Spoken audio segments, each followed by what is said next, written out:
So hello everyone, I am Rudra Pratap Singh Chauhan. इस बार हमारे साथ है अभिषेक शर्मा। फिर से अभिषेक का ये इंटरव्यू हो रहा है हमारे यूट्यूब चैनल पर। एक और जब इनोवा ज्वाइन करी थी, राकुतेन ज्वाइन करी थी, उस टाइम पर भी अभिषेक का वीडियो बनाया था हमने। उसकी लिंक आपको मिल जाएगी ऊपर। सो अभी क्या हुआ है, 3.4 ईयर्स का एक्सपीरियंस हो गया अभिषेक भाई को, तो फिर से उन्होंने स्विच किया है अभी। अभी स्विच करी है उसने, इंट्राएज ज्वाइन करी है। सो हम इस वीडियो में जानेंगे उस कंपनी के बारे में, पूरी प्रोसेस के बारे में, पैकेज के बारे में, और भी जो इंटरव्यू की प्रोसेस रही और बाकी सारी फॉर्मेलिटीज हुई, वो सब जानेंगे। So hello Abhishek, tell me Hi something Rudra. About your organisation. So first of all, my name is Abhishek Sharma.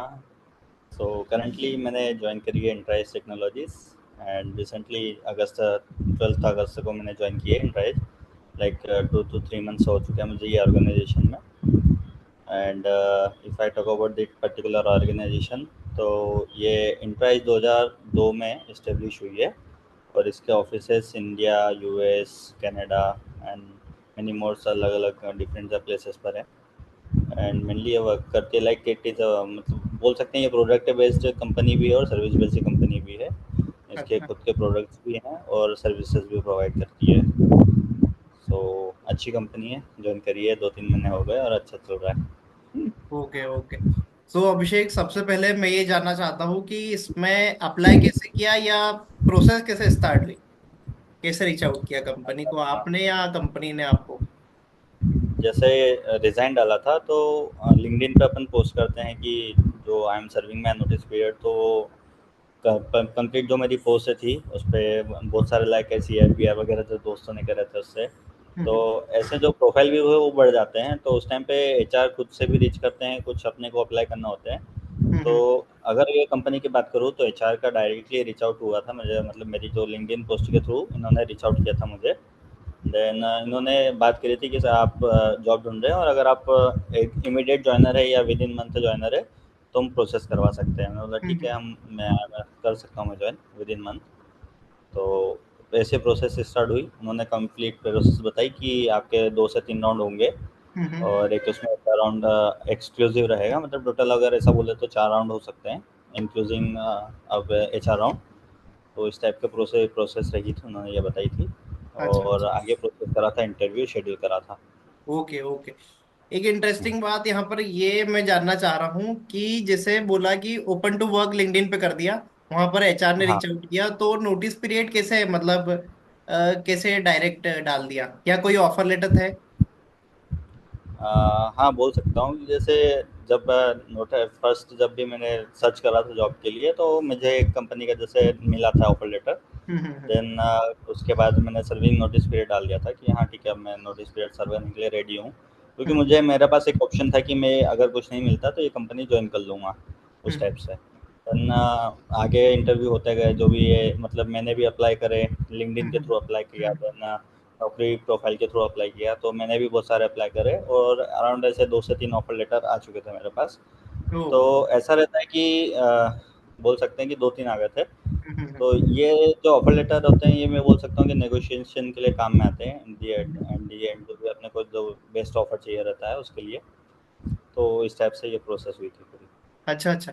हाँ, एक्सपीरियंस पर्सन के लिए मतलब ये कैसे हम लोग नेगोशिएट करते हैं, जैसे एक कंपनी से दूसरी कंपनी या ऑफर आप कलेक्ट करते हो, तो उस टाइम पर एचआर से या सैलरी के बारे में कैसे नेगोशिएशन होता है, मतलब क्या फर्स्ट जो माइंडसेट भी रहता ऑफर है? लेटर आता है अगर मैं बोलूँ तो वो तो डायरेक्ट ही आपने लेना होता है जो भी वो होते हैं, बट इट शुड बी कि अगर वो फर्स्ट जो ऑफर लेटर वो तुम्हारी सैलरी का 50 to 70% हो या 80% हो तो बेस्ट रहेगा कि उसके बाद तुम्हें 2 महीने के अंदर ज़्यादा अच्छा ऑफर मिल सकते हैं, इसलिए हम्म। वो बेस्ट रहता है कि अगर तुम्हारा फर्स्ट ऑफर हो 50 to 70 या 80% का हो।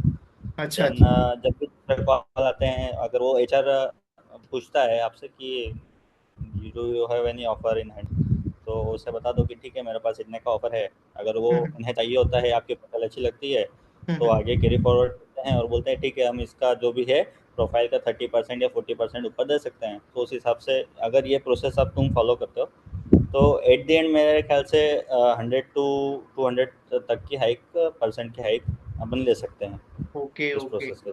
मतलब वो 2 से 3 महीने का नोटिस पीरियड चलता है, उस बीच में आप ऑफर होपिंग कर सकते हो और आपको 150 से करेक्ट। 200% तक भी मिल सकता है, यदि हाँ, हो सकता सही कंपनीज मिलती रही आपके इंटरव्यू है। करेक्ट हाँ, होते हुए।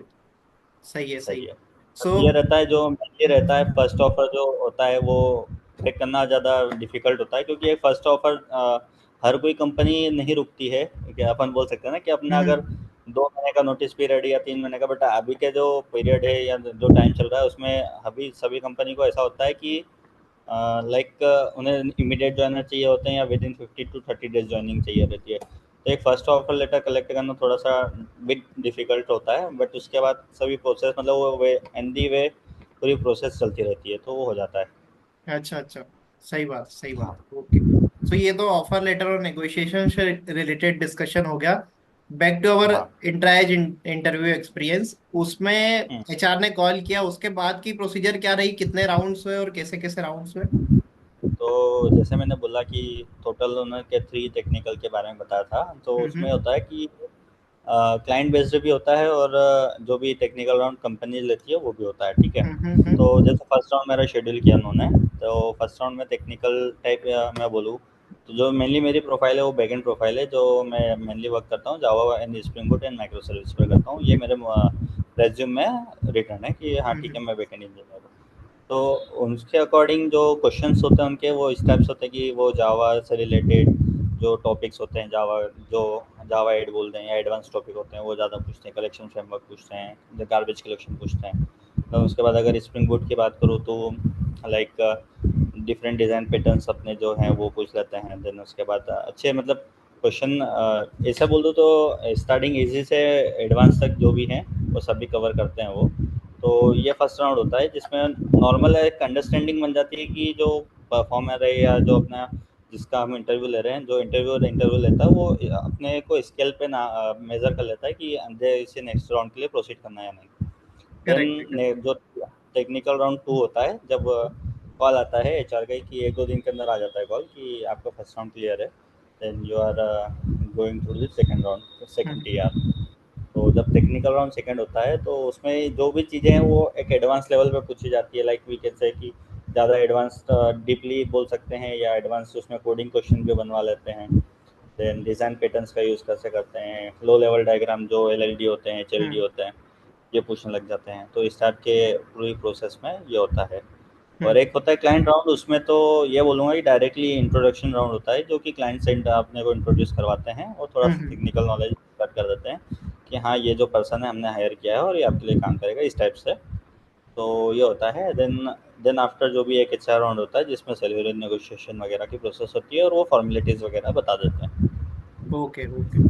तो जैसा कि अभिषेक मेंशन किया तूने कि जो अपने रेज्यूम में लिखा है, जैसे तेरे रेज्यूम में लिखा था जावा स्प्रिंग बोर्ड और उससे रिलेटेड सारे क्वेश्चंस थे। सो हाँ। एज ए एक्सपीरियंस पर्सन आपसे क्या क्या और एक्सपेक्ट करते हैं जो रेज्यूम में नहीं लिखा हो उनके अलावा, मतलब जो लिखा है उसके अलावा? अगर यस, अगर तुम एक्सपीरियंस बंदे हो, अगर तुम्हें 3 साल का एक्सपीरियंस है, हम्म, तो मेनली उनका जो रहता है कि उन्हें ये जानना है कि जो पर्सन को हम हायर कर रहे हैं उसे एक गुड कोडिंग नॉलेज हो, लाइक वो मतलब वो परफेक्ट जो बोल सकते हैं कि जो कोड है वो एक कंसाइज कोड लिखे, प्रॉपर कोड लिखे, डिज़ाइन पैटर्न्स का यूज़ करके कोड लिखे। हम्म, देन उसके बाद जो सेकंड पॉइंट है कि उसे कोड रिव्यू आना चाहिए, जब भी मतलब हर एक इंडस्ट्री में कोड रिव्यू प्रोसेस भी होती है जब हम्म, पीआर रेस करते हैं।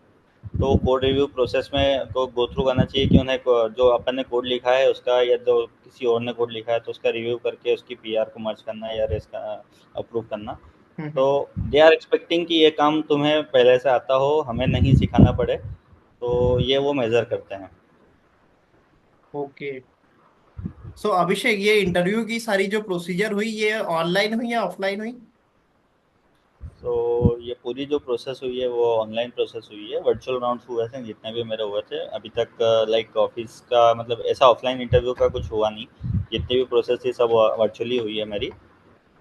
तो बस यही है अभी तो। अच्छा, और अच्छा। अगर हाँ। और ये ज्वाइन किया तो अभी अभी जो जैसे 3 से 4 महीने का एक्सपीरियंस हो गया आई थिंक तुम्हें, तो क्या किस तरह से काम चल रहा है वहाँ पर? हाइब्रिड चल रहा है या ऑफिस जा रहे हो अभी? तो ये जो कंपनी है ये टोटली वी कैन से कि अलग अलग प्रोजेक्ट पे डिपेंड करता है। जो मेरा प्रोजेक्ट है वो हाइब्रिड मॉडल पे वर्क करता है। तो मतलब ऐसा कि मतलब वहाँ पर जो पुणे ऑफिस है वहाँ पर 1-2 दिन जाना होता है और बाकी दिन घर से काम कर सकते हैं।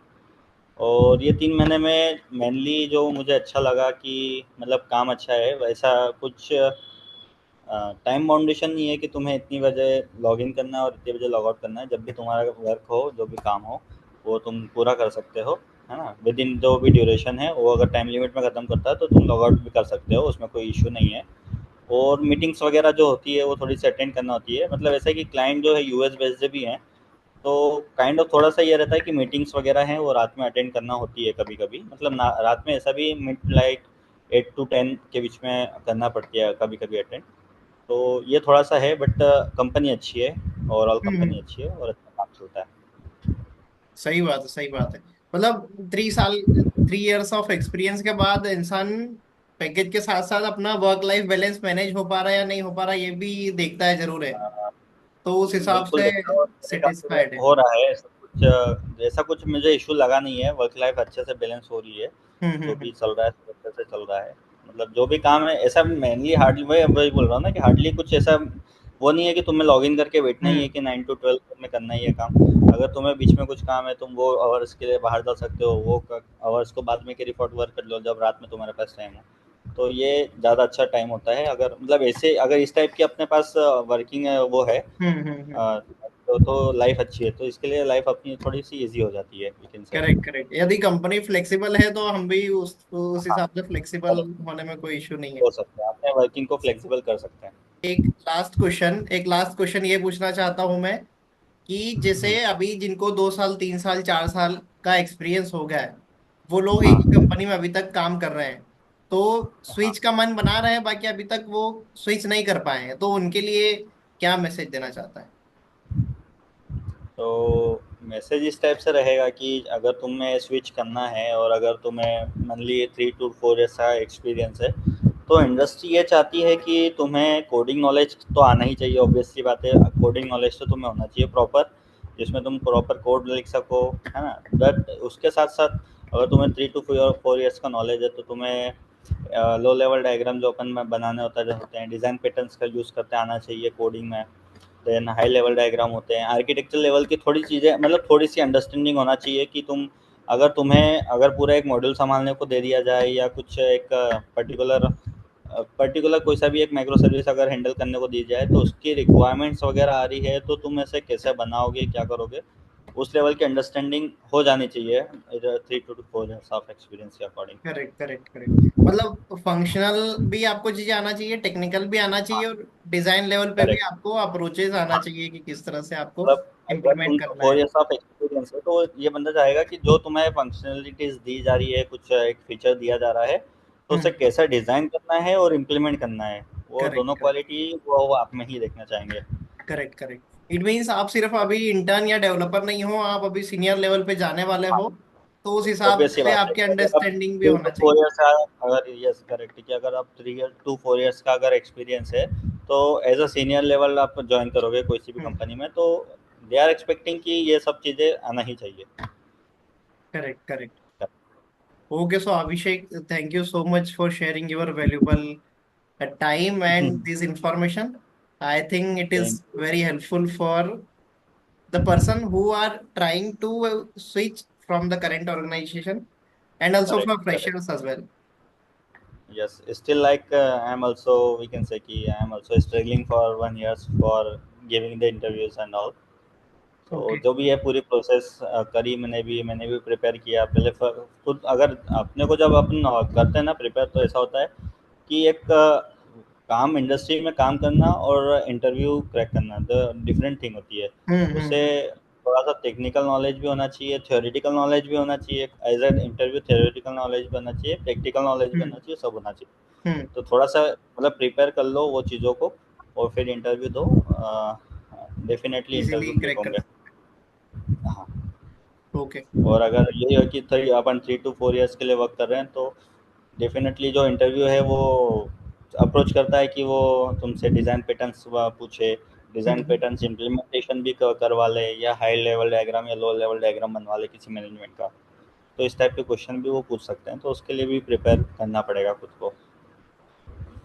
ठीक है, ठीक है। ओवरऑल अपने प्रोजेक्ट की अंडरस्टैंडिंग लो, और जिस टेक्नोलॉजी पे आप काम कर रहे हो उसको करेक्ट। अच्छे से समझ लो, ताकि आप इंटरव्यू में सारी चीज एक्सप्लेन हाँ, कर। प्रोजेक्ट अंडरस्टैंडिंग का पॉइंट भूल गया था मैं। जैसे हम्म जिस भी प्रोजेक्ट पे काम कर रहा हो, उसकी बेटर अंडरस्टैंडिंग होना चाहिए अपने को कि अपन क्या कर रहे हैं और किस लेवल पे वो काम हो रहा हम्म है अपना।